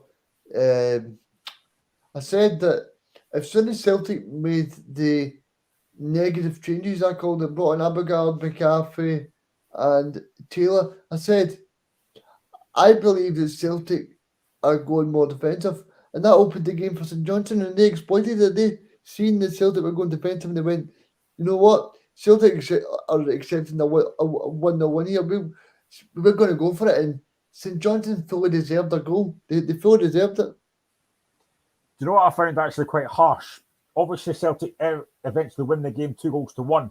But what I found very harsh was the amount of stick that Dre Wright took after that game, because he pulled up and Celtic scored basically straight after that. I found that very, very harsh. Yeah, I mean, I've not got very good hamstrings either, Graham, so I can't say anything, but it's all right. It's all right. It's a joke, by the way. But yeah, I mean, I think Dre Wright's been good, and you can't blame him for that. I mean, everybody's got bad hamstrings, so I mean, I don't think he's a good player, Graham. Don't know about you, but I think he did okay at Hibs, and obviously Callum sees something in him. Yeah, I mean, you've got to go back to whenever the Hibs. They actually got booed onto the pitch by Hibs fans when they was there, which I found that a bit disappointing, if you're being honest. But I think he's done okay with St Johnstone so far. Yeah, I didn't know that, Graham, and I'm sad that they're booing. I mean, how can you boo Mr. Wright? Because he's definitely not wrong. You're on fire tonight with these. I mean, St Johnstone obviously a fantastic result against Hibs last week. I didn't expect that, to be honest. At home against a Kilmarnock side who, again, I'm not sure about yet. Yeah, I'm not sure about them either, Graham. I'm very happy for Derek that he got into the I'm very happy that Derek's in the semi-final. He's quite used to a semi, Derek, with Aberdeen. So, yeah, I mean, it's just good to see him back in there. I wondered where you would go with that. Obviously, Kilmarnock won 1-0 against Ross County last week. And I think I'm right that I read that Kyle Lafferty's obviously got a 10-game ban, which will be a massive blow for Kilmarnock. Yeah, it's a massive blow, but now it's time for Shaw and Cameron to step up. I mean, hopefully Cameron can step up. He was on loan at Ayr last year with the Brighton saying. So, big chance for Cameron to step up and stake a claim to Derek that he's that the main man. But see, when I watch Kamala now, Graham, there's one player that excites me so much, and that is Daniel Armstrong. Yeah, That he's been guy, excellent. that guy looks as if he's really, really buying into what Derek's doing, and I'm very, very happy for Derek. And I'm very, very happy for him. Um, I asked David this last week. I didn't know that they signed him from Rafe Rovers, and that is a very good buy, and it shows you there's some very good talent in the lower leagues. Yeah, there is. It's whether they can make the step up. But to be fair, Armstrong has done that. You've touched on one guy there a minute ago, just what I touch on. Now, I'm not convinced by Ollie Shaw. I think for me, he's more a championship striker than a Premier League striker. I hope I'm wrong, but at the moment, I'm just not seeing enough of Ollie Shaw that says that he's good enough. Yeah, yeah. I mean, you're better going to Evan Halshaw. I mean, I know Evan Halshaw is great, but I mean, look, I mean, he's not been great either. So, I mean, it's just it's an interesting one for Derek because he needs to give someone a shot over the next 10 games, and I think it's Oshaw's big chance. The thing is, as well, a lot of these Kilmarnock players are now playing for places in that semi-final. You want to get to a cup final, so it's a massive opportunity for all those players to stake a claim for that. Yeah, it's a massive one for Kelly. I mean, the only thing they've been playing for the last couple of years is a Kamala pie at half time. I mean, so they'll be just hoping that they get to a final. I would love it because I know a lot of people from Kilmarnock. I went to college there and I've built some good relationships with them. So I hope for the town, I hope for the everybody associated, and I hope for the fans that they can deliver a big day. I mean, could you imagine if Kilmarnock were actually win this League Cup? What that would be like for Kilmarnock? Oh, it takes you back to my good old pal, Mr. Hay, who was a captain back then, beating Celtic in the final when what's his name? Oh, what's his name again? The Dutch guy. Oh, I know who you mean. I kind of think who it is, but I know who you mean. If you can think who it is, put it in the comments. The guy that scored for Kilmarnock against Celtic in the Co-op Insurance Cup. I know who it is. Oh, that's going wrong because I know who it is, and I just can't think who it is. But Was I it mean, Dut- I just can't think of his name. That's going to bug me now. So hopefully somebody gets back to us with that. Check Google. Have a look at Google. Somebody let us know who it is because that's going to bug me now. So looking at this game tomorrow, St Johnstone Kilmarnock, I am going for a St Johnstone win, and I'm going to go 2-0. Yeah, but I'm going to go St Johnstone 3, Kilmarnock now. Ooh, 3-0. Let's move to Sunday and the game at the Tony Macaroni between Livingston and Celtic. Now, we know that Celtic have struggled against Livingston before, especially at the Tony Macaroni. This is going to be a very difficult game for Celtic. It will be, and I am expecting a, what is it to say? A slobber knocker? What, is that what you say it? You can say that if you want. I'll take it. I mean, I think it'll be a very good game. That's what I mean. I think that Livingston will set up very well. I think that they've got a very good record at Celtic. And Livingston, they call it the Lions Den, because it's alliance against Celtic. But yeah, I mean, it's going to be interesting because if you think about it, I mean, Livingston are a very good team under David Martindale. They're very well organised, got a good structure about them, and they're also, I would say that also got a very good striker up top in John Ubley. I'm glad you mentioned him. I mean, he has been outstanding. I mentioned this to Dave a while ago. I think for me, Nubly, and no disrespect to Livingston, but I don't think Nubly will be there come January. I think he'll be going to a bigger club. No, I think other clubs will be nibbling at Nubly. You would take us something today, honestly. You're on fire with these. But I just think up against guys like Carter Vickers, he could give him a really tough game. Yep. I mean, you're saying that have I been on something today, Graham? No, I'm just auditioning to be on the headline for the paper. You might get him a celebrity, you never know, because you're a celebrity on this show. In, in terms of Celtic, how do you think Celtic approach this? Will they make many changes to the team? I don't think they will. I think the one change from last week will probably be Brendan will go out and be replaced by Greg Taylor, because Greg Taylor, for me, Graham, he's been great, and I'll use another slogan. I'm sorry about this, Graham, but I need to use it. It was tailor made to come in and score that goal. I know. To be honest, when he scored that winning goal against us at Tynecastle this week, I thought about you and I thought he's going to be loving this now. Graham, you know I was a big critic of Greg Taylor, but you hit it well. You know, Graham, I'm one of these guys, right? If I'm wrong with something, I'll admit it. You know, I will admit it. You know, I'm not one of these guys that are stubborn there or stick by my convictions and do whatever. You know, I'll be honest. And Greg Taylor he's turned into a very good player. Do you think he's probably been Celtic's best player this season so far? He has. And something I want to mention with you, Graham. A lot of people forget that Greg Taylor played in Scotland, one of the biggest Scotland games we've had in a long while. This was to get Scotland into pot 2. Now, I know we got Norway and Spain from pot 1 and 3, but to get Scotland in pot 2, Greg Taylor outperformed himself that night in Poland. Yeah, talking of other Scotland player, I want to touch on somebody that's not getting a lot of game time at Celtic, David Turnbull. Now, I'm a big fan of David Turnbull. Now, should he be starting for Celtic? I think he should, but then I come back to what I said earlier in the season, that Ange Postecoglou is that everybody in life's got their favourites, and Rio Dye and Matthew O'Reilly is Ange Postecoglou's favourites. Yeah, absolutely. I just think David Turnbull gives Celtic something a bit different. He's got that bit more creativity about him, and he's got a really good shot on him as well. He can score goals, so maybe potential for Turnbull to get a game. But if you look at Livingston, I mean, I've been very impressed with them so far this season. They are sitting in, I think it's 6th place just now. They're on 16 points.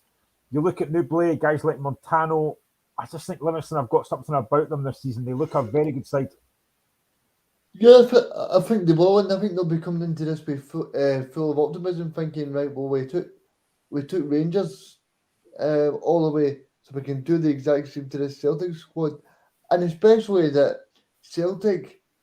Now, let's not forget, Graham. I know the score, they won by 3 goals to 1 time last year when James Forrest come back and scored that late goal, but I still think the Celtic players have got a psychological barrier with Livingston. Yeah, that's potentially could be true. You just look a few years ago, Lyndon Dykes scored a couple of goals against Celtic at the Ammon Vale, so it's a very tricky fixture. But looking at who was going to look for James Forrest. Forrest has got over 100 goals now for Celtic after that goal against Hearts last week. On a list of best Celtic players, where would James Forrest rank? Yeah, well, Forrest is definitely gone green because he's doing really well. I mean, what he's doing under Ange, I'm surprised about, Graham, because I wasn't expecting him. Not that I'm saying he was there because he was a Celtic fan and he's enjoying his career, but I don't actually think that. I think he's at the end of his career, and he's probably had a chat with the club and he's said, right, I'm on my 10th season now, which means I get a testimonial. I think that could be the next thing for James Forrest, and I'm just so glad that I just put a little bit of faith in him, and he's keeping him around because, like I said, even though if he's not going to contribute that much, even though he has been the last couple of games, it's still good to have those Scottish boys around, Graham, because at Hearts as well. See, as much as you've got brilliant players like Cammy Devlin that are from Australia, and you've got brilliant players like Stephen Humphreys, who doesn't know about Hearts, they come from Wigan. You've also got Craig Gordon, who is Hearts through and through, who knows Hearts. So I think these characters at football clubs are so important. Yeah, I totally agree. So let's get a prediction for Sunday. Livingston against Celtic at 12 o'clock. I will go Livingston 1, Celtic 2. I'm going to go for the same score, and that was in my head as well, 2-1 to Celtic. Let's go to the final game on Sunday. That's the 3 o'clock kickoff, and that's all the way up in Dingwall between Ross County, who are rock bottom of the league, against Hearts. This, for me, is a very difficult game to call because Ross County have not been great, but it's a potentially difficult place to go. Yeah, it's what they call in football a banana skin. Banana skin must not be nice because that's what they use them. But anyway, I think this will be the day. This is the day.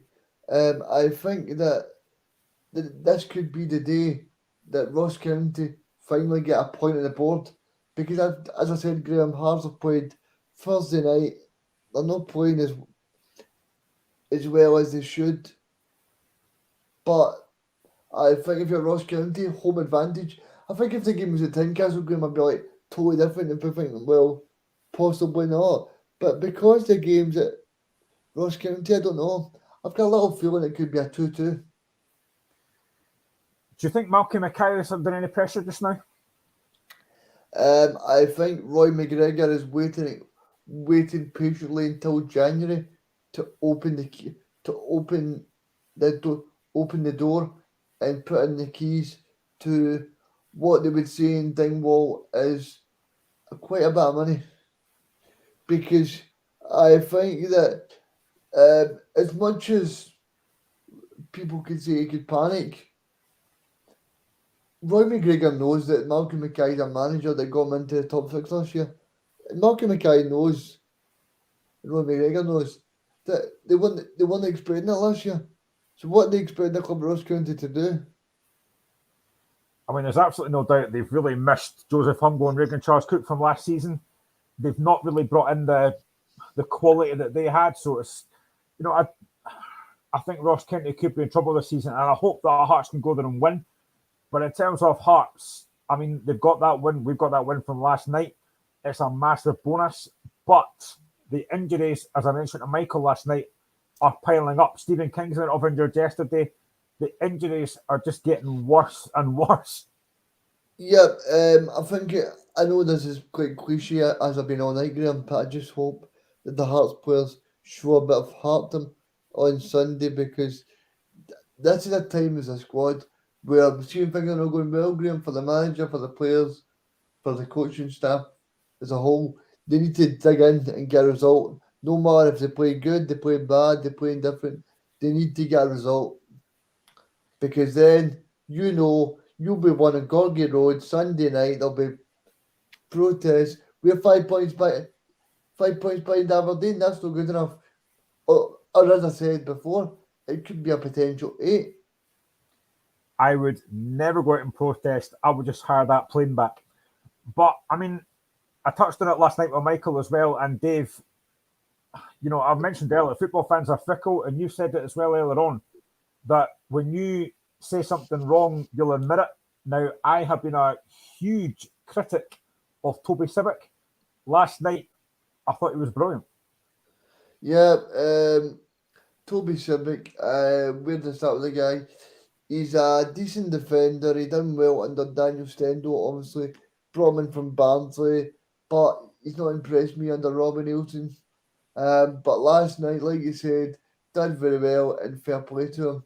Graham, I want to ask you, how big a blow do you think Stephen Kingsley will be to this team? Well, I'm hoping he won't be there for Sunday, but potentially could be back for maybe next week. But he's a huge bloke. He's been brilliant for Hearts. We got him as a free, probably one of the best free signings we've ever brought. He's a top class player, and he is going to be a huge blow. And when he went off yesterday, I started to get that panicky of, oh no, not another one. And the thing is, every injury that we've had so far this season has been one of our better players. So it's been a huge blow. You look yesterday, the camera panned to the stand, and you've got Boyce, Devlin, Humphreys, Halkett, Benjamin Ingame, all sitting there who would all start if they were fit. Yeah, I want to ask you as well. Do you have some sympathy for the manager, or do you see on social media? Do you buy into the thoughts that Robbie Nielsen's not playing good football, or do you say, look, Robbie's dealing with a lot of injuries, like you just spoke with there? Well, actually, Dave made a good point yesterday, and he said that we played 16 games this season, and Dave said that Hearts have not been great, and I agreed with him. I think for me, Hearts have played well probably 2 or 3 times this season. I thought the Zurich game at Tynecastle, I thought first half they were brilliant. I thought at times yesterday we played quite well, but even the games that we've won, i.e. Motherwell, we were battered. We've not played very good football. Now, I know that folk will say it's all about winning, and yes, it is. But as a football fan, you want to go to a game, see your team win and be entertained. Robbie Nielsen has never kind of been the type to play entertaining football. So No. the injuries haven't helped. There's no doubt about that. But I think at times, and I've mentioned this as well on the show, that I think at times during a game, Robbie gets out-coached. So, for example, I think we played Livingston a few weeks ago, and for 20 minutes we were fine. But then David Martindale made a tactical change, and after that, Livingston dominated the game, won the game. Robbie didn't react, and that is where I got a bit of an issue with Robbie, that his in-game management isn't great. Yeah, I mean he's very reactive, Robbie. He's not. You don't see him at the side of the park with a notepad outlet to tell him instructions all the time. I just feel like his tactics for a Heart of Midlothian is too negative, Graham. You know, I mean, I know you can say that you went to the games last year, you finished third in the league. Now, what am I talking about? But I'm sure you can agree that some of the time you want to see your team go for it. You want to see them. And I know last week against Aberdeen, you guys went for it a little bit, but you still want to be adventurous. I mean that Celtic game last week, I'll be honest, I messaged you guys in the chats as well to say I thought Hearts would get hammered. That for me is the first time against Celtic we've actually played reasonably well. We've had a goal. Now we still lost, but we had a goal. And that's what I want to say every week. I want to see Hearts, especially at Tynecastle, against everybody, having a goal. And if fans see that, they'll accept it more. Yeah, they just want to see players that are trying their best and doing their best for the club, because if you've got that, then let's have the battle, and the fans can't moan for paying their 20 quid or 25 quid to go into Europa League if they're seeing the players fight tooth and nail for the squad. I think as well, something that Dave's mentioned as well is the fact that managers sometimes say things in the press or after a game, and they'll say something different to the changing room.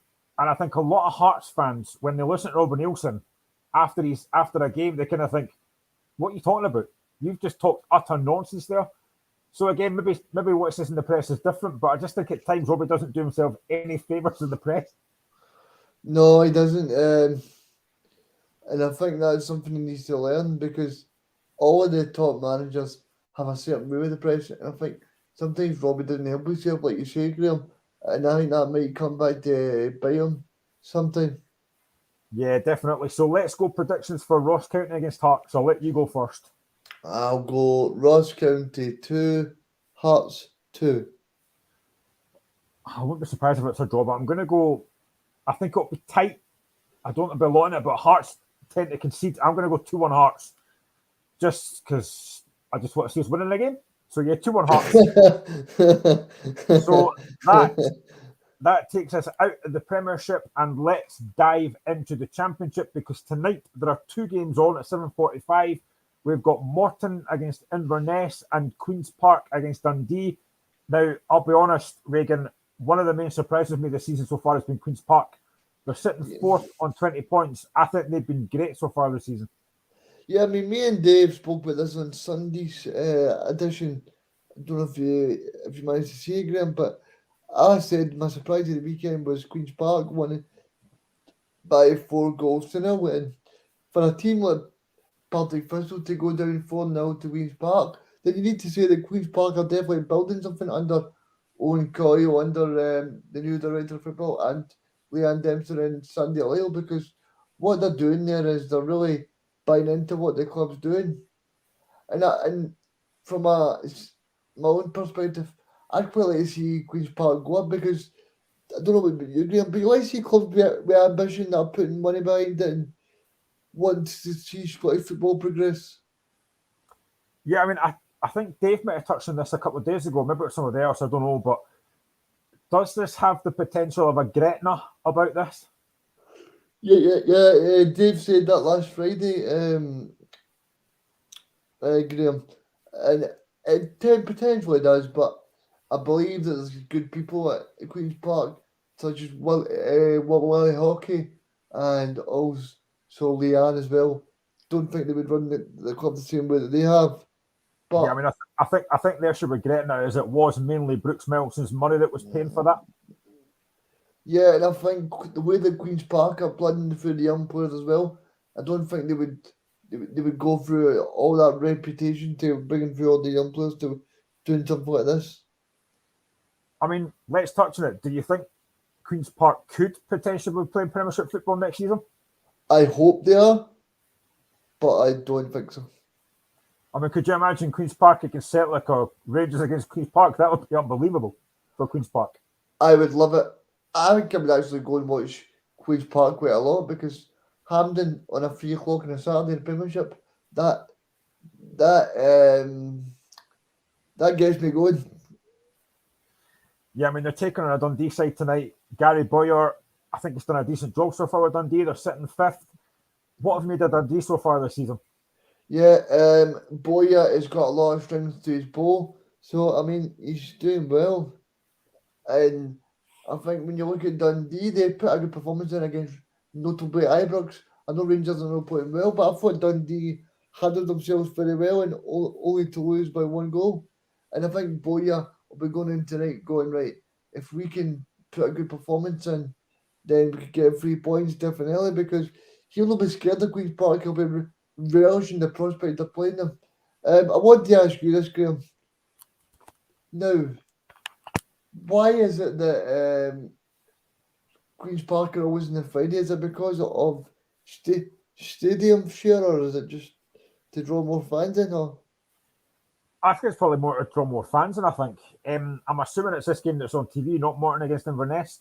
no, Morton against Inverness on BBC Scotland. Oh, so Morton Inverness. And maybe it's just to draw more fans in. You know, Friday night football. I'll be honest, I actually quite like Friday night football. I think it's great. I think it sets you up for the weekend. So I think maybe it is to drive more fans in. Yeah, I mean Friday night football and then still game afterwards, so you can't argue with that. Oh, I love Still game. Honestly, I love Still game. But I mean, just looking at Dundee, you mentioned that they were excellent at Ibrox. They potentially could have won that game. So I don't think Gary Boyer will have any doubt that this Dundee side are going places this season. Yep, and so am I after here. I'm going places. No, I'm only kidding. I'm not going anywhere. But the problem that Dundee have is, I think the Championship is probably the strongest year this year. Have you got the table there, Graham? I don't. I did have a minute ago, but I've lost it again. Right, okay. I know that Ayr United are top. They're having a good season so far as well. Yes, because I was going to say, if Queen's Park win, will they go top, or I think they could actually. Yeah, I think they could. Because I think for Queen's Park, I think this would be a real statement win if they did win and go top. Because you think of the clubs that are in this league, you've got Dundee, you've got Arbroath that done well last year, you've got Inverness who are doing well under Billy Dodds. So you're doing well if you're top of that league. I think there's potentially 5 or 6 teams could win this league. I think you're right. I think the Championship is a very competitive league this season. Yeah, and that's only good for the game. The only disappointing thing is that Sky don't put the same effort into it as BBC do, because Sky have a bigger reach than BBC, I would say, for football. And I think if you're and the whole thing about the highlights package that we all speak about, there should be some sorts of highlights, because these fans of these clubs that are very well running that want to see the team do well. Yeah, I mean, I spoke about this. You look at England, they've got a dedicated highlights package for Championship, League One, and League Two on a Saturday night, as well as Match of the Day. Scotland, all we've got is the Since Premiership. You don't have any highlights of Championship, League One, and League Two. I think that's really poor. Yeah, it's not good at all, but we have to live with it. We're a small fish in a big pond, as they say. Um, so it's interesting to watch all that going on around us, but we don't get to see it. But yeah, from what I've seen of the Championship this season, it's been a very informal league. I did see Inverness play Partick. Um, I think it was last weekend, no, 2 weekends ago. Inverness beat Partick Thistle. Yeah. So what's your thoughts on Queen's Park Dundee tonight? Who's winning this? I am going to go for the Spiders. I hate spiders. I've got a fear of spiders. But come on, the Spiders.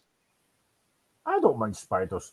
The ones we get are massive, but I'm going to go 2-1 Queen's Park. And the other game tonight, the one you just mentioned on telly, Morton, who are sitting 6th, play Inverness, who are sitting 2nd.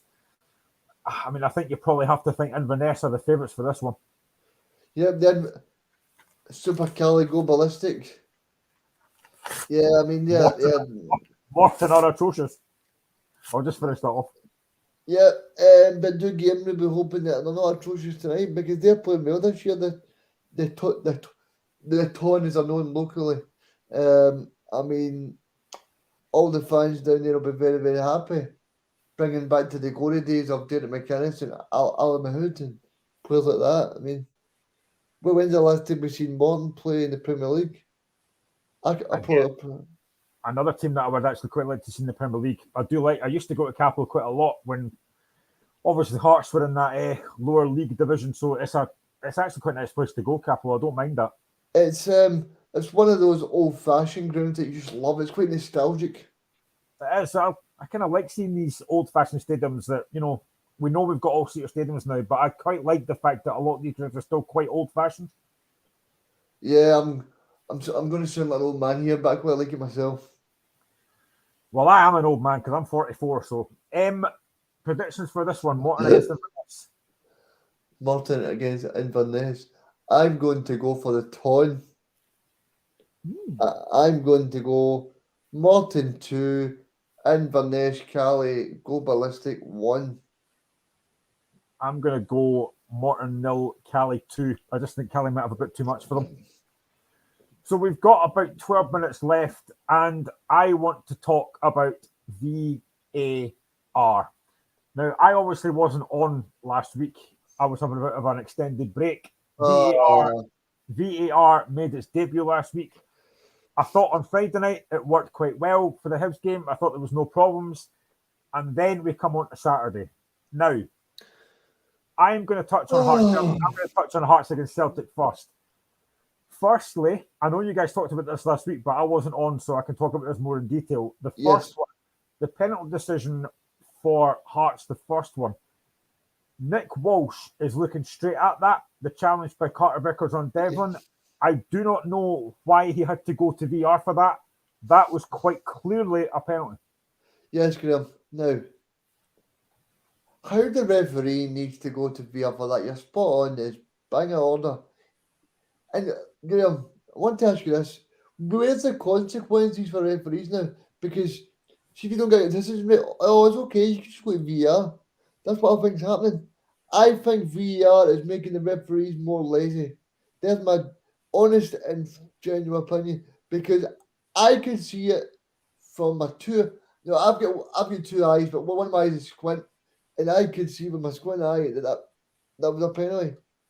See, for me, what I think in my own head, right, was Nick Walsh looked to that and thought, do you know what?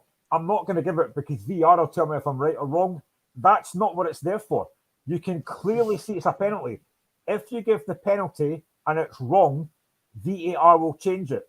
But he's looking directly at it. He can see it's a penalty, and that took at least 2 or 3 minutes to work that out. But there was no need for that. Exactly, Graham. So you think that the referees are going to, I wouldn't say, maybe take advantage of VAR and not give good decisions and just wait until VAR comes? Yeah, that's my fear. I genuinely think that's what will happen. Now, so I'll give you this example then, right? Surely the best example is you just get a robot in the field then and just not have the referee there, because that's what's happening every game, every single game. I just think it's going to be too easy now for referees to say, do you know what? I'm not giving that VAR or tell me if I'm wrong or not. Then we'll move. I'll get to Paul Donald's report in a second. Then we'll move to the penalty decision for Celtic from Michael Smith. Now, I've heard a lot of people say that there wasn't anything Michael Smith could do about that. Now, I'm a Hearts fan. At the time, I thought it was a penalty, and I still believe it's a penalty. I was genuinely shocked that didn't get overturned. Yeah, it's a penalty. Even is it Mark Halsey? Yeah, The former Premier League referee. He said, "I don't know what they're doing up in Scotland." You know, that's a guy that's refereed at World Cups, Premier Leagues, European Championships, and if this, this is not a guy off the street going, "I'm a really big Celtic fan, I believe." You're a Hearts fan. You just said it's a penalty. Now, if these guys, now, I would like to know, right? How can these guys sit in a studio in Glasgow and go, "That's not a penalty"? Everybody in a club in Edinburgh or Devon or anywhere in the country can see that as a penalty. they actually spent longer looking at the penalty incident for Cammy Devlin than they did for the handball.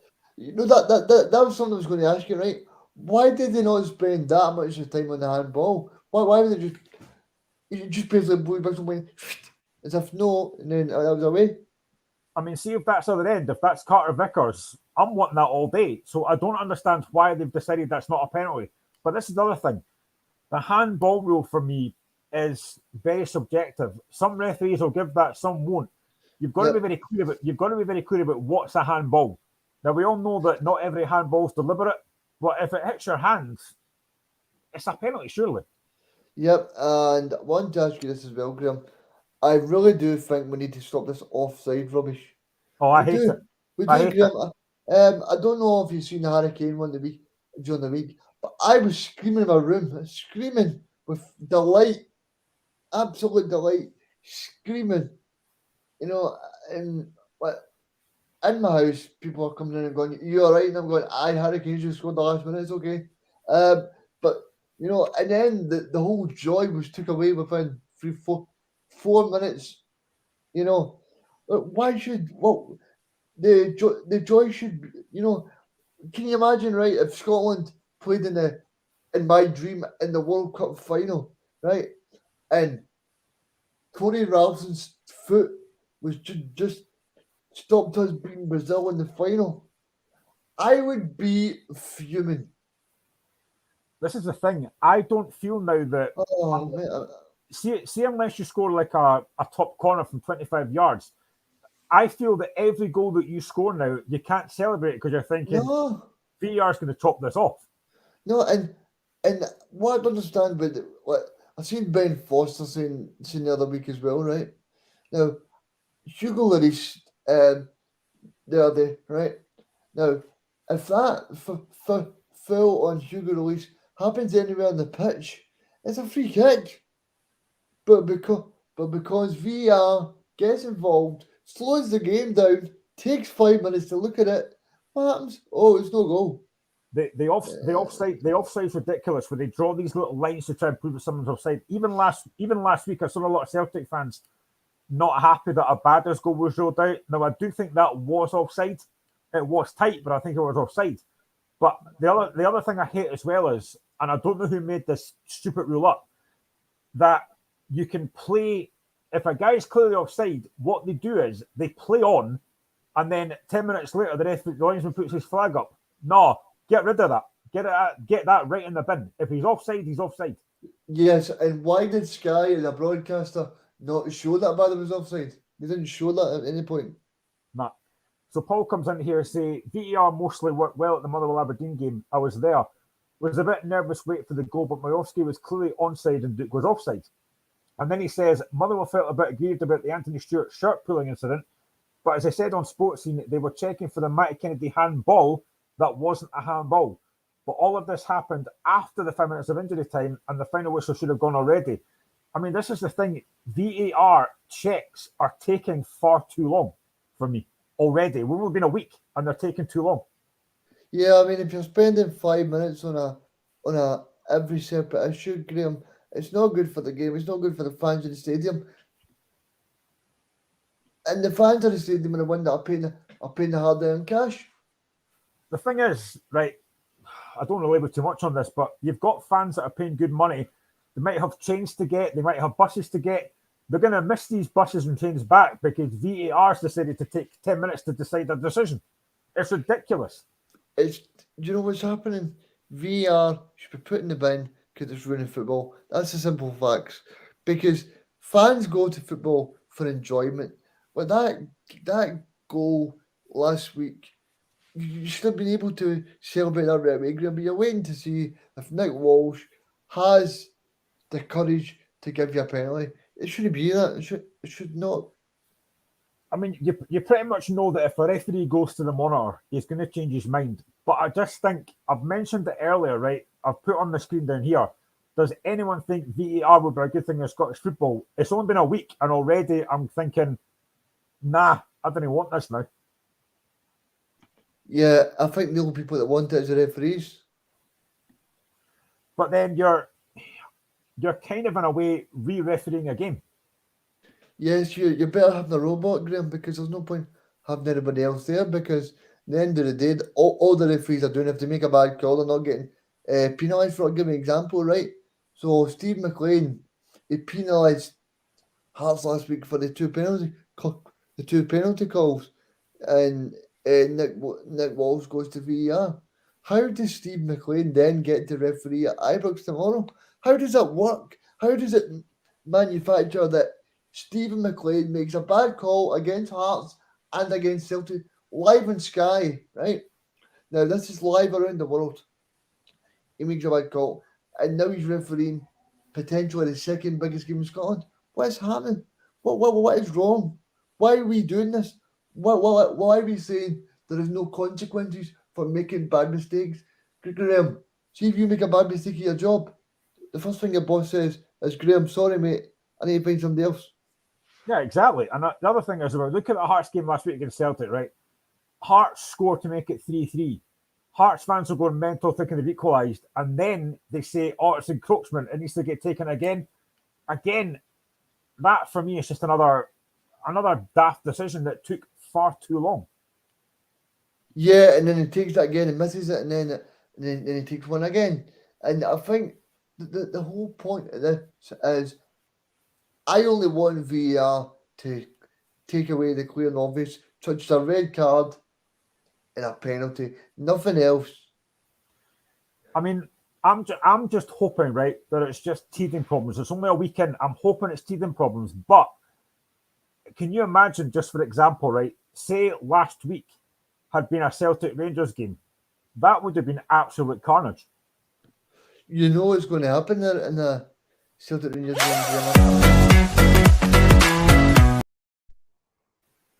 I hit the wrong button there, sorry.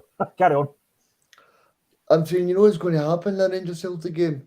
I'm looking forward to the 2nd of January, is that? I mean, it's going to be absolute manic. I mean, I don't know how they're going to manage to do it. I mean, because there's going to be people that will not be happy because they'll think that was a handball. Why didn't you check that? That the referee's got an agenda against Rangers, he's got an agenda against Celtic. He shouldn't be in the chair. You're always going to get it, but I think VAR now just goes in that mixing bowl of Scottish football and makes it even worse.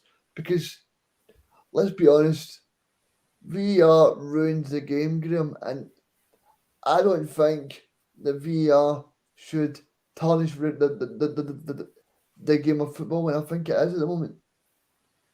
Yeah, 100%. We are at the end of our show now. It just remains for me to thank Regan Stevenson for joining me tonight. We are hopefully back on Sunday afternoon, potentially myself and Dave to talk about the games from the weekend. It's been an absolute privilege doing this show again tonight, and we will be back again on Sunday and again next week for the European Games. Thank you to Regan, and we shall see you again later on. Bye-bye.